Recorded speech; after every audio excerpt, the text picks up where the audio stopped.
And right now it's time for that time when we have our special guest.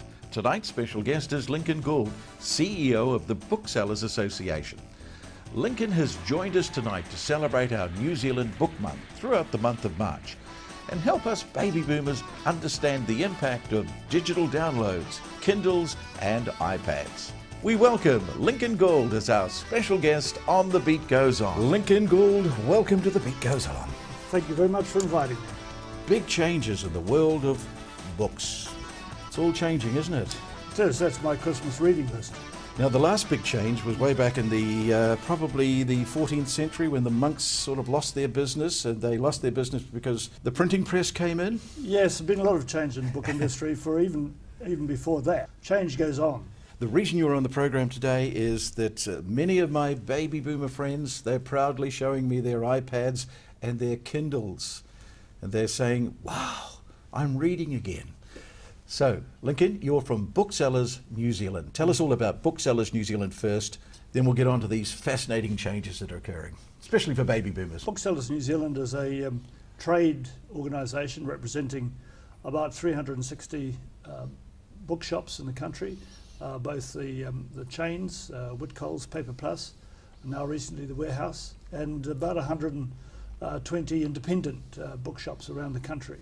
And we're responsible for a number of projects, such as the organising the New Zealand Post Book Awards for children and for adults, which are big events each year. And right now in March, today the New Zealand Book Month has started. And generally we lobby for the interests of booksellers with government and with publishers and so on. So we're a fairly typical, albeit small, trade association. You're noticing that there are huge changes happening, and even you're telling me you were at a conference last week and you were amazed at some of the things that are happening. That was a conference for publishers.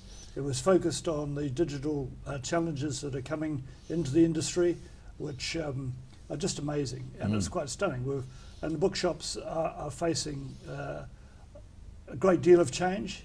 What we're looking to do is to help facilitate our members to embrace the change in the interests of their customers and so on. So we're it's not the end of the book as we know it, but what we've got is a new format, which is a digital format.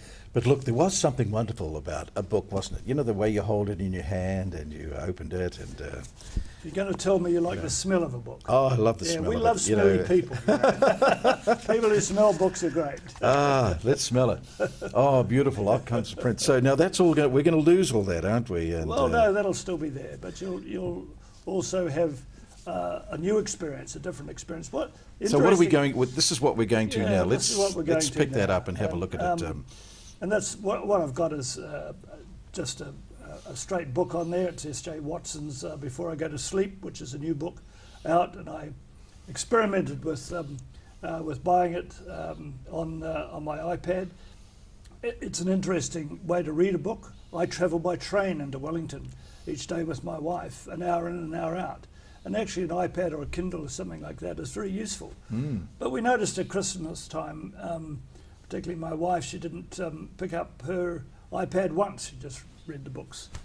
Read the books, Read the books. The iPad's great for when you're travelling on a train or something like that, but for us, at home, we buy and read books.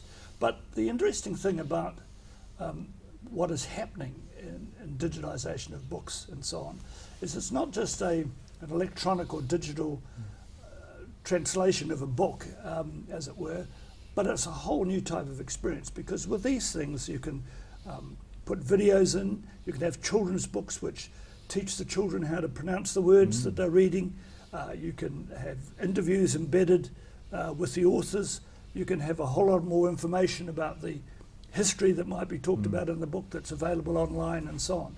Things you can't put in a printed book and so on, so it's a different experience. Mind you, I heard about someone who was using their Kindle just last night and in bed, and she went to sleep, as one quite often does, with nodding off. Nodding off, and the Kindle hit her on the head. So and woke her up. Will we be the last generation to really be readers of books? When you think of a 3-year-old child today, will they look in amazement in some museum one day at books? Do you think? I don't really think so. But the cost of producing them compared to downloading onto a Kindle is... Well, yes, the cost of producing right from the beginning is an issue. We may see some rapid change. Certainly there's been a lot of change in America with bookshops, especially large groups of bookshops like Borders and so on, going out of business. But on the other hand, there's a lot of interest in community bookshops. One of the interesting things for bookshops, as they are embracing digitization, they want to sell e-readers and e-books and so on as well, is the part they play in communities. And we're getting, I think, more associated with the idea of buying local, of supporting our communities and all sorts of things, the local food, the local wines, the local books, the bookshops and so on. And I think there'll be a place for traditional bookshops for a long time to come. Well, there must be. But you will be able to buy digital stuff from them as well. Well, there must be, because there's just been a recent case where Whitcoulls was up for sale, and the average person would have said to themselves, "Oh, getting into the book business, that's a dying industry." And yet it was sold, and it was bought by a couple, and they're doing a very good job with Whitcoulls. So obviously people are seeing that there is a future in books. But you're mentioning Whitcoulls and investment in bookshops. Independent bookshops as well are investing. One of the great bookshops in New Zealand is Unity on Willis Street in Wellington, and they've just expanded their shop quite remarkably. And other people are investing in bookshops around the country. So they're not retreating. They're saying, "Hey, let's get out there." Our membership is increasing. But here, this book here, I mean, we've got more here, but you pay $40 or $60 for this book in a bookshop, but you can download it for $9.99. But you can't smell it. And that smell's important, isn't it? Smell-a-thon. So as the Chief Executive Officer of Booksellers, it's your mission to ensure that New Zealanders keep reading books. Is that what you've been told? Is that your direction? My mission is to help facilitate my members to sell more books. And yes, in the sense of we need people to read more.